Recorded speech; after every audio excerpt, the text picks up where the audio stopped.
Kia ora. Ko Tarakoa, ko Hikurangi ngā maunga, ko Waitakaha, ko Waiapu ngā awa. Ko Ngāti Ue Poatu, Ngāti Porou, ngā iwi.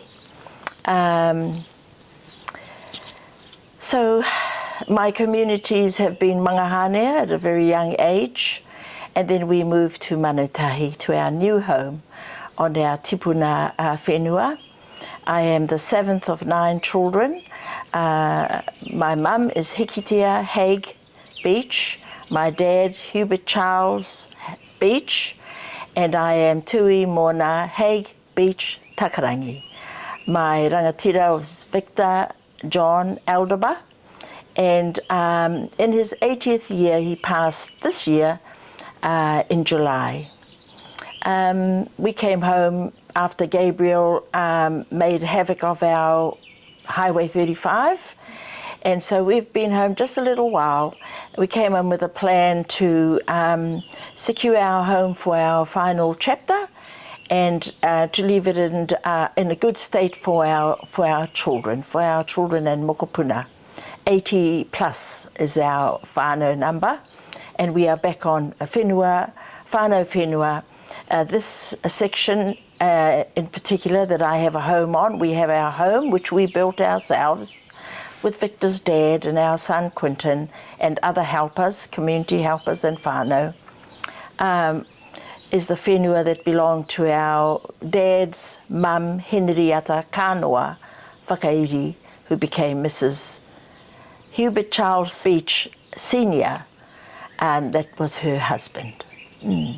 So this is referred to as beach land. Engari, it's our nanny's land. Ka pai, thank you.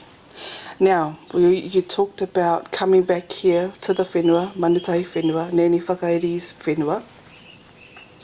And I just want to go back a little bit. You grew up in Mangahanea. Yes. What took you away? You went to Wellington, you've come to Gisborne. What are some of the things that took you away from your kāinga tupu? Okay, so Mangahanea was a wonderful community. There were many families there, but employment took many of the families away from the whānau whenua. So we used to catch the school bus, and if we didn't catch the bus, then we walked into town, into Manutahi School, and it's a straight walk.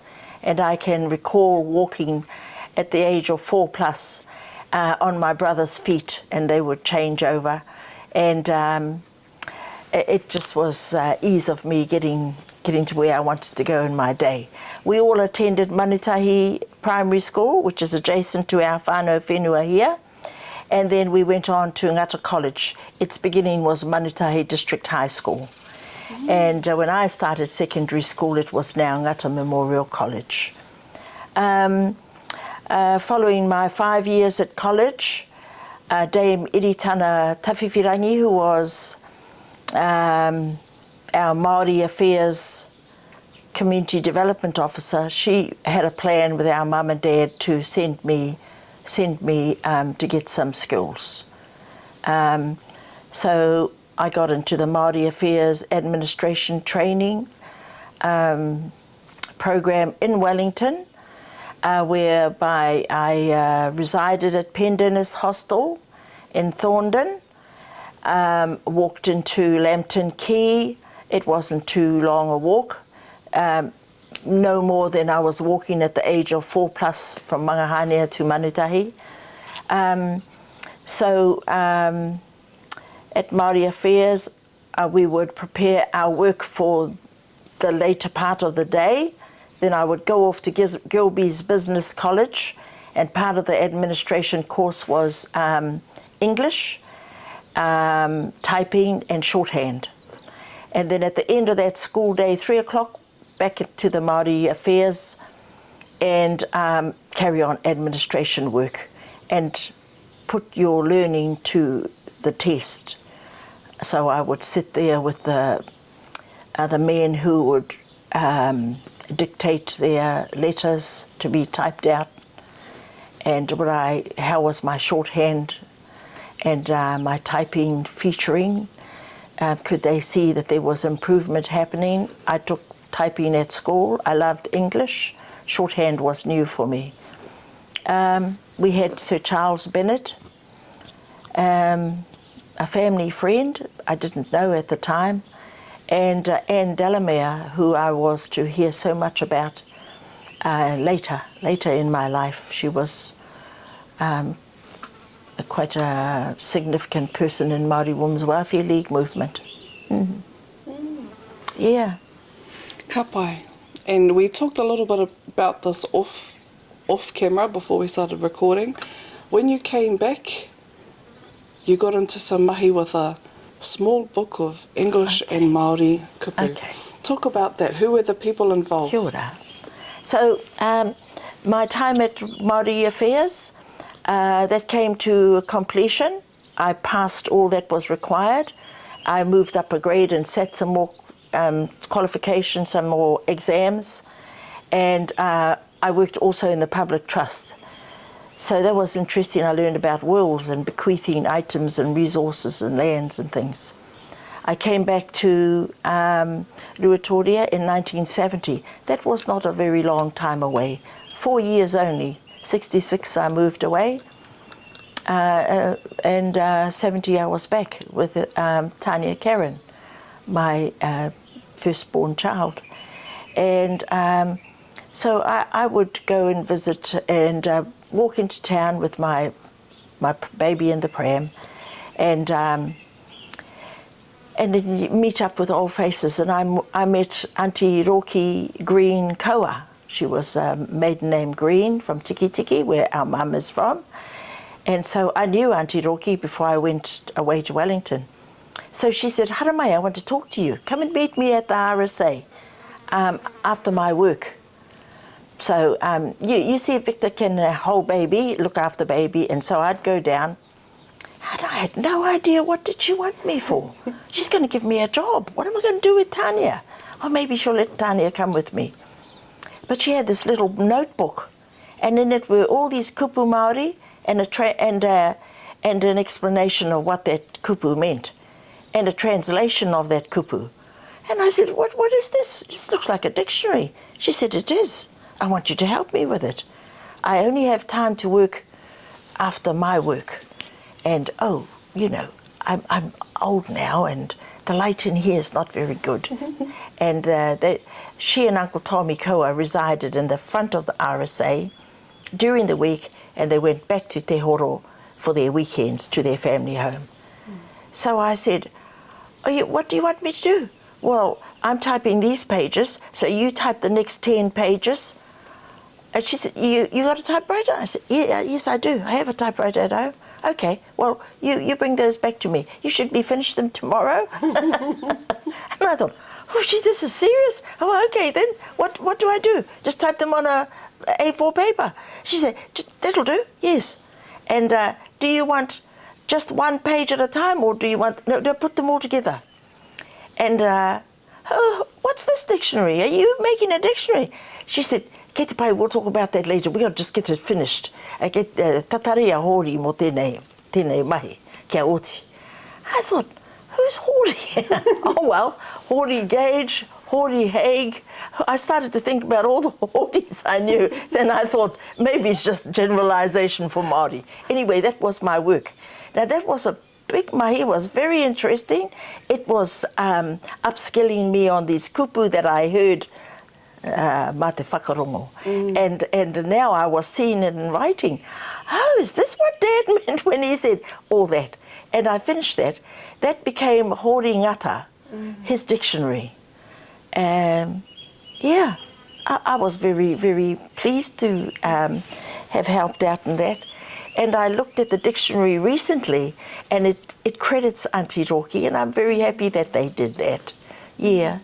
You know, she was a pakeke, and she was seen to this work after her work at the Ngāti Pro Dairy Co-op was the office that she worked at. Ka pai. Now, this is important, kōrero, because you were just brought in. You were not long away from home and come to the RSA and do this mahi. Aye. Now that takes a lot of trust. Yes. So what do you think put you in that place? What was it? Timing? Did she already know you had gone away to do some typing Yes. mahi, admin things? Tell us about that. Well, because she worked lots with Dame Iritana, I knew that she knew what my recent record was, and so there was an expectation that I would come and give assistance to her. She was a family auntie, and so the expectation was that I would give her support, that I would be responsible to hear the work required, that I would complete it, and if I didn't, what would they know about me? What would they think about me? So, but I enjoyed it. I enjoyed typing at school. We used to type with, we called her Cupie, Mrs. Russell. She would put the song on and we'd type in time with the music. That was her method of teaching us. And then I went to Gilbey's College, as I've shared, and now I was back home, and I helped to put Hōringata's dictionary together. And that is very satisfying. It's satisfying. And you grow in this request, which is based on trust. Trust, a two-way reciprocal relationship. And it was grounding me back at home. I wasn't away long, and I'd come back with a child. And in a small community, you can be judged harshly or be admired, and with compliments, and so I was back as an adult now, back at home in our family home with our dad. Ka pai. Some years later, we've now got 4 tamariki. You've got 4 children now, toko whānau tamariki, and you're interviewing for mahi. You told me before you interviewed about 6 times for 6 different roles. Yes. Can you tell us more about this? Yes. I've known this in my life, that, what you do today, you may not know it. Always give your best. It may not be much, but whatever it is, you do your best. And the cycles in life are fantastic. So when I came home in 1970, I worked at Dalgiddy's, was my first job. Victor, my husband, your daddy, he was in an East Coast team and Hikurangi rugby club team, and so he met some Pākehā people, and they were bosses at Dalgiddy's. One was a boss. So he didn't know, the Pākehā didn't know Victor, but Victor said, "Have you got any work where you are? Are you a boss?" "Yeah." "Oh, where are you the boss?" "At Dalgiddy's." "Oh, you got any work?" He said, "Well, we have got to work. We want an office worker." "Oh, my missus is an office." Anyway, excuse me. I got a job at Dalgiddy's. Oh, it was in 1970. Wow. And along came Quentin in 1971. And so I had 2 children. I had Victor's Aunty Topsy, who took care of the children. They went off to another auntie to share the task of these 2 children, caring for them. I had lots of work in my time of having 4 children. Joby was born in 1980, and your birth year is 1987. So in those years, I did shared hand work in a shearing gang. I was a cook in a shearing gang. I worked at the TAB. I did census enumerating, and yeah, I just picked up this work. I didn't really want to have these jobs, but they came along, and I thought, oh well, it's a new skill, it's a new beginning, and I look back on it, and it's enriching, and what you're actually doing is you're building your circles of friendship. So your relationships with people are expanding. This is the young and the old and the in-between aged. I work with them, and I can look back and say I had fun. I put fun into my work. Now that was a teaching that came from the elderly people. I think all families were like that. We couldn't just run outside and play. You had to have a plan. So you go and get water, you bring back the water, and while you're doing that, you can have some fun along the way. If you want to go rolling down the hill, you've got to come back with some firewood, have a look if there's watercress. If the plums are ready to be picked, don't come home with raw fruit. Maybe you'll find some harore, some mushrooms along the way. And we had wonderful times. So being seventh in a family of 9, 5 boys, my sister and I, and then 2 boys following us. And we're a very close-knit family, as we were with the community of Mangahanea and the community of Manutahi. And yeah, does that answer your question? Okay. Sorry. No, that's all right. Okay. Now, I want to hear more. I want you to share with us, if you can, kōrero about when you were working in schools, in marae groups. Right. You covered a huge landmass. Okay. All right.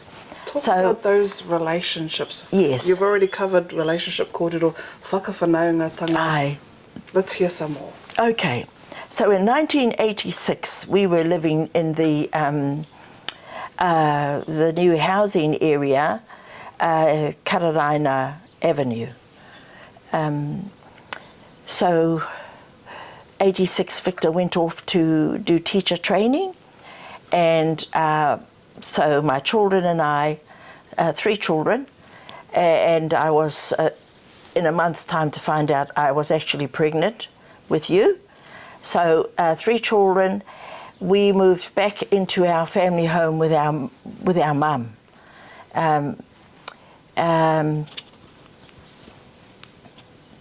Our dad was not well. He was an outpatient in Gisborne, staying with whānau and having to go back in and out. So 86, I needed to look for a job. So I tried out for 6 jobs and I didn't get a job, and I thought, oh, no, I can do this job. Why didn't I get the job?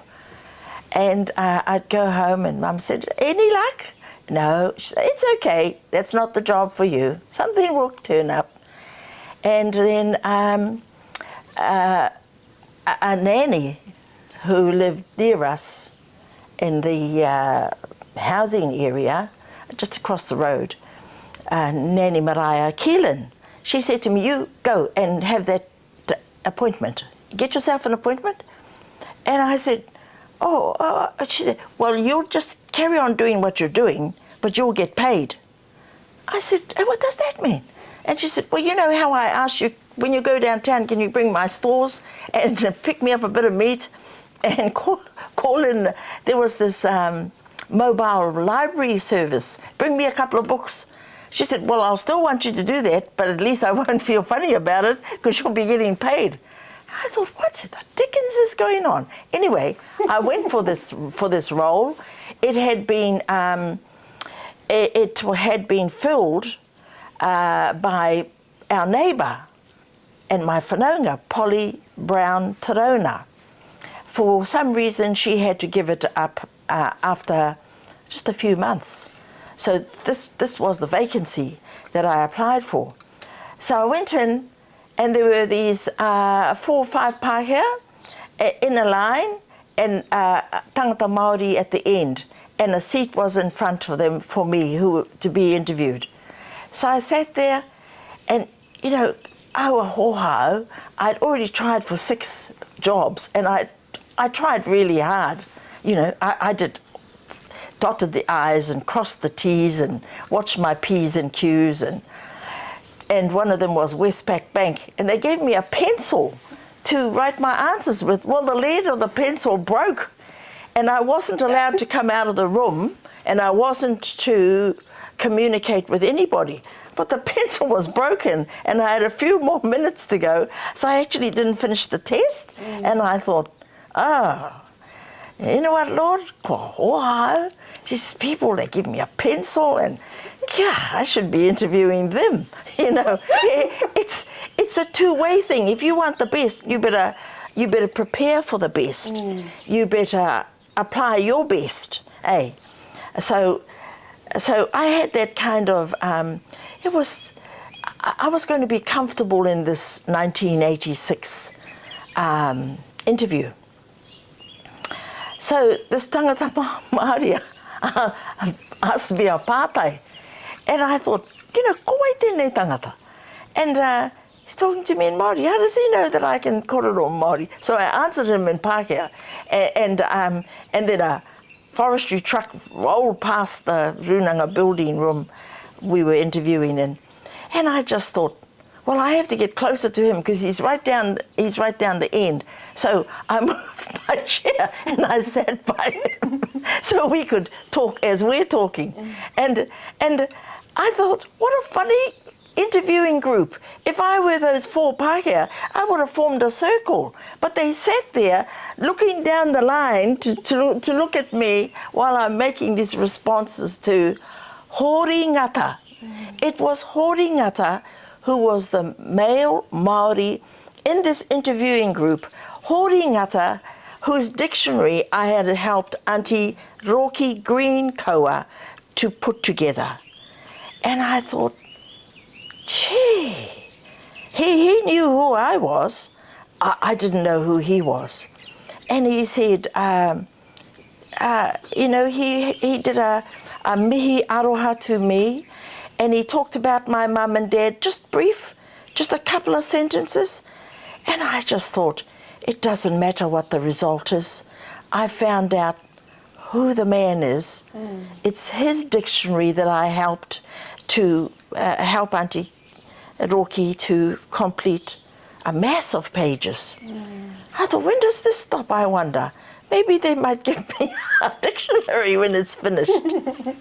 We have 2 of those dictionaries in our family home here at Manutahi.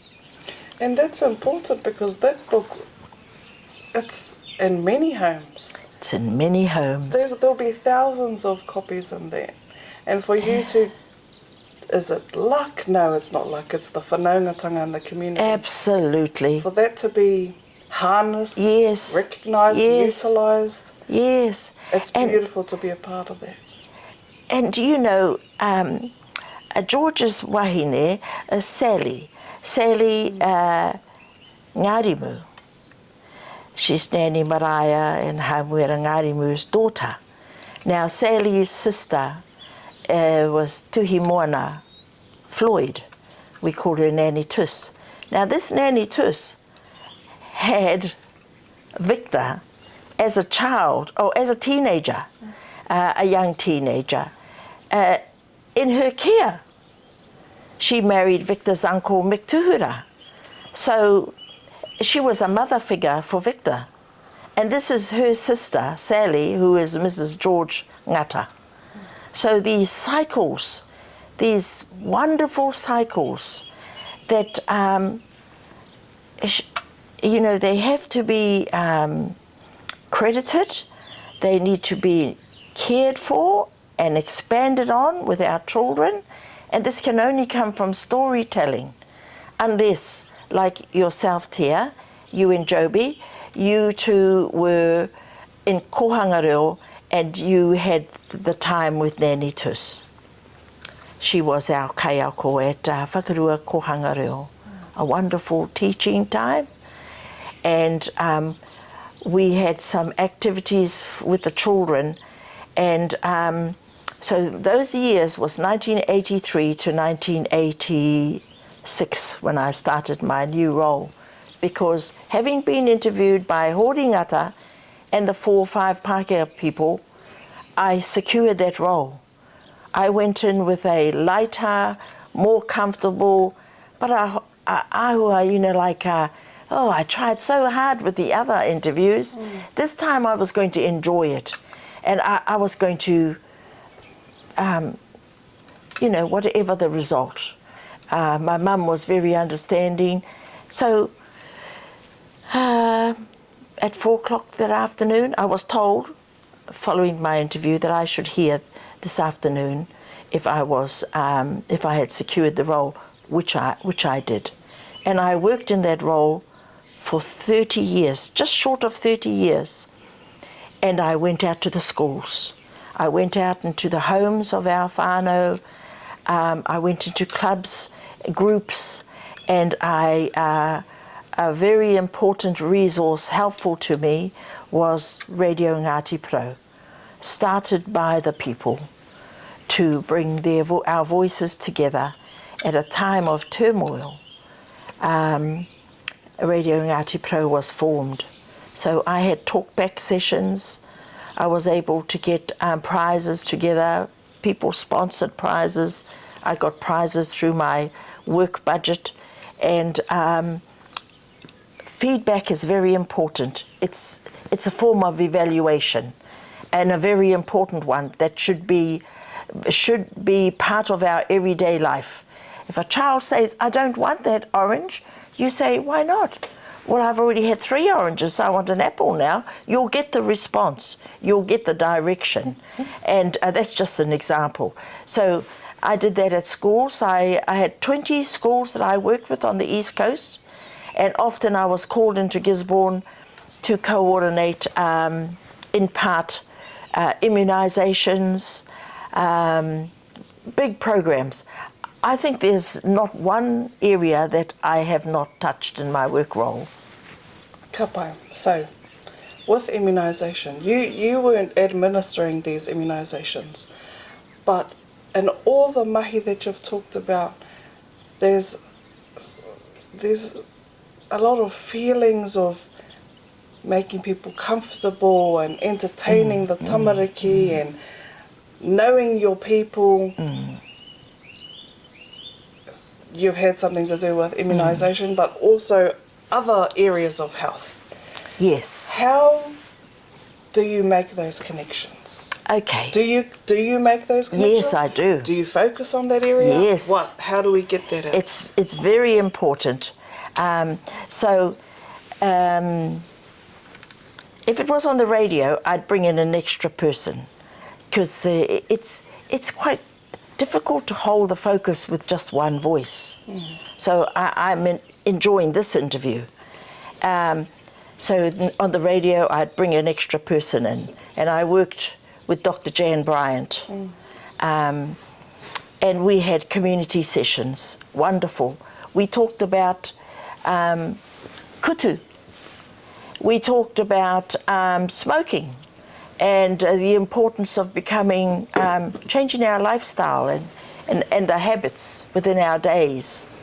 And so if it was a workshop I was doing in the school, I would look at what's the age group of the children that I was working with, and I would address accordingly. So if we were poisons, I had to put on a voice, and it's role play. It's role play. If you really want them to take on your message, then you got to be part of that message. So I dressed up as Witchy Pooh, and my nursing friend dressed up as more of a doctoring figure. And so we got a cauldron in place. We put poisons inside. I invited, after a witch's screech, to a student to come in and take a lucky pick from the cauldron. And an example would be a bottle of pearls and a bottle of lollies. Together, they're quite similar. We got pebbles, we got pink smokers, we got all these little things. And if you put them together, pearls, if you put them on the table together, they look like each other, but they're not. So we have to keep a first aid kit. We should have it locked, all those sorts of things. And we had a power shell in the cauldron, so one student picked that up, and I questioned, should that be in there? What is it? Held it up, a power shell. Should that be in there? No. Does anyone think anything else otherwise? It's the algae, exactly, the algae bloom. So we learned about the poisons that was happening in our moana, in our awa. So very expansive learning, fun learning. Everybody enjoyed it, and for years after, those students were growing, and if they'd see me anywhere, they'd say, "Kia ora, Wichipu," and I would kia ora to them. I'd recognize the students. And the same with immunisation. I got called into Gisborne to help with coordinating the Kaiti area. And so I wore a tutu, you know, a little organza skirt. And I put on a fancy ring, and I took a wand. And I said to the children, they were lining up to have their names taken and checked out their status of what's completed, what's still to be done, etc. And they'd say, "Is it sore?" And I said, "You know, have you been pinched? Do you know what a pinch is like?" "Oh, yes, my brother was pinching me one time." And the other children are listening. And I said, "That's the tiniest of pinches. That's what it's like. It is a little bit sore, but it's over and done within a minute. But I'll tell you what, I'm going to spread some hikurangi dust on us, and it's going to strengthen us up." So I'd put my wand over them, and I could see them growing their faith that what I was saying would happen. And thank goodness it did. By the time they got there, the nurses in our breaks would say, "We don't know what's happening, but everyone is hurrying up to come in there and get their immunisation done." Did anybody have any problems? There was just one child. I described the child. I said, "Is this the one?" They said, "Yeah." I said, "That's the one I focused on. This child wanted to do a runner." I said to him, "Did you have any breakfast?" "No." "Why didn't you?" "Oh, I didn't want any." "Did you have a good sleep?" "No." "Why didn't you?" "Oh, I'm frightened." So I said to him, "You're going to stay with me. You put your hand on here. I'm going to put my hand on yours. Now this is a magic ring. It's going to give you strength." Well, he did have his immunisation, but my job was then to go to the recovery, and I watched him. And we would sing, we would share stories as the children had to wait 20 minutes. I knew that by the time they leave, they're going to have stories to tell at home about their immunisation time at their school. And I knew I was going to get called back. These kids became my friends, and I became theirs. Trust is a two-way thing. You cannot gain it if you don't give any to the other person, to the other group of people. And so I did puberty classes through the 20 schools and into the city. Those puberty classes, boys went home and talked to their mothers and said, "I don't think this lady should be at the school. She talked about all this and all that," and that was our requirement. We were trained to deliver puberty classes. And their mother was one of my workmates. She worked for the people who gave out the car seats. What's the name of that company? Plunkett. She worked at Plunkett. She said, "Oh my gosh, it's so good to see you. My twins talk about you, and they haven't seen you for years, and they still ask, 'How are you?' and if I'm still working in health." And that's what it is. If you do well, you will be remembered. But if you don't do well, you will be remembered, but not so nicely. So community trust is a two-way thing. Building relationships in our communities, getting on with your neighbours, getting on with people in town. And I'm loving being home. I'm just sad that my Victor's gone on ahead. July this year he passed. But we have a plan. I'm sticking to the plan with our children and their children. And this weekend we've had a wonderful time here. Anyway, back to the questions, Tia. Sorry. It's good, Mum. This is all good because it's painting a big picture. And there's lots of detail in this picture. So it's all right. I hope it's helpful. It will be. Yes. Heaps of gems in this kōrero. But we've covered lots of your long life and heaps of kōrero about what you've worked on, areas that you've had fun with and what you've found to be great for building community trust. Yes, I just want to say, you know, people are precious and you have to work to get the best out of them. It's easier to make enemies, but do you need any? No. So back to Radio Ngāti Pro. Victor's dad, John Takarangi, he was one of the DJs. He helped us build our house here. And we lived with him at a time, for a time. And so he was a DJ and he was so helpful to me. And one particular time I want to just talk briefly about here was we held a huge health day, and it was at Rauru Marae here in Ruatoria.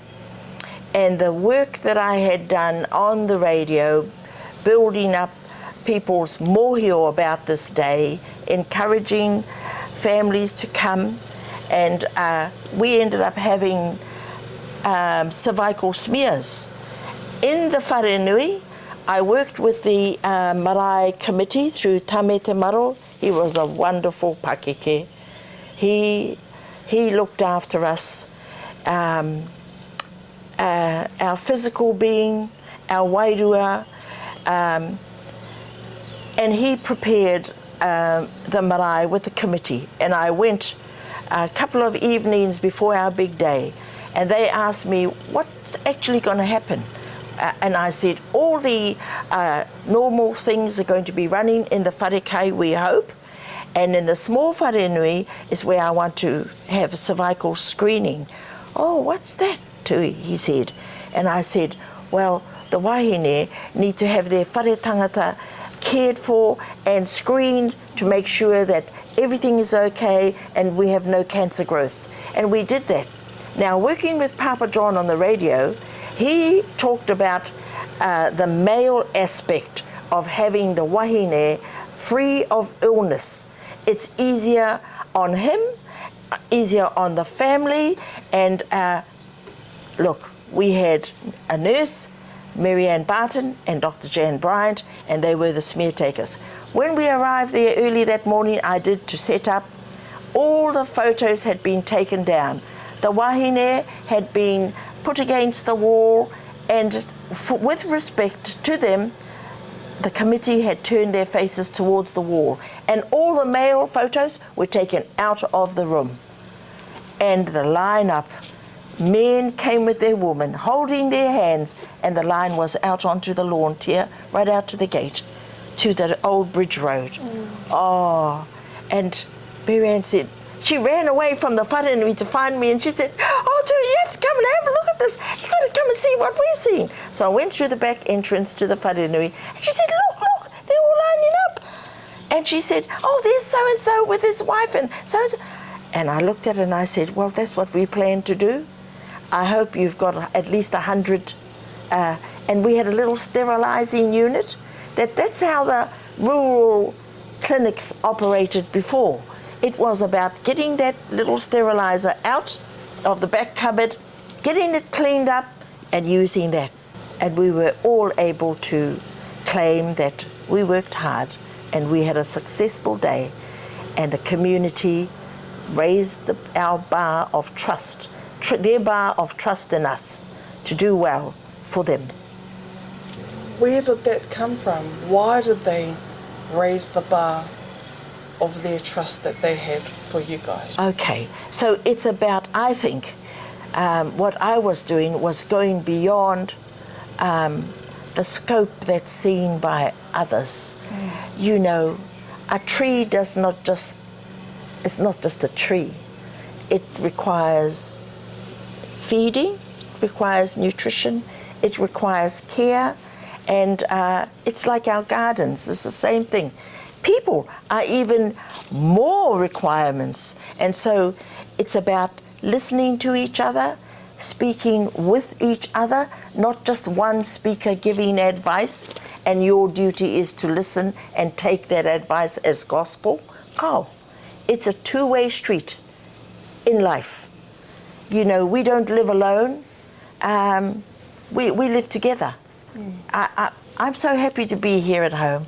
I've got a little farmlet happening here. I just need to work on taiapa now and have an area for the chooks and chicks that have just turned up, and we feed them and we talk with them and we give them water. And so I have now 2 chooks and 10 chickens and a cat that was home here is now my friend. We bought a dog with us from Gisborne, and a dog that comes backwards and forwards is now spending more time here, so doesn't belong here, but it keeps coming back here.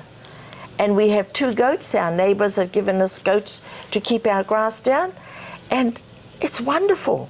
It's wonderful. So I've got our plan, Victor's and my plan, in place, and I'm working on that plan, and our family are coming back to help us. And thank you, Tia, for coming with your family. We've got the grass down today. We will have our other matters seen to, and the lawns are looking very good. Thank you, Tia. And at the age of 76, I think I can still do an hour of mowing. It would help me to keep physical. I don't need to go to a gym. I don't need to have to buy any gym equipment. It's out there.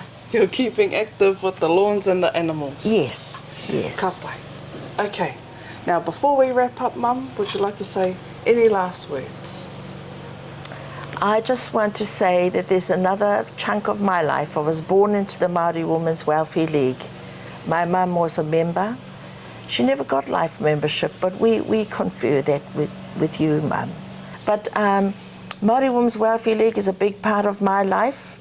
I am a life member. My branch is Ngāti Ue Poatu, and Tia was with us for a time, but recently she formed her own branch, Ke Ukaipo, and it is my understanding that this interview is part of your branch work, Ke Ukaipo branch work. Well done to you and your girls. I've attended most conferences since I became a member, and I'm so happy that I can go along with you, Tia. That's something that I didn't get a chance to do with our mum because work was immense. And I didn't just work from 8 to 5. There was a lot of preparation work to ensure that what I was giving was of my best. And in return, I received the best result that I could hope for. And it's about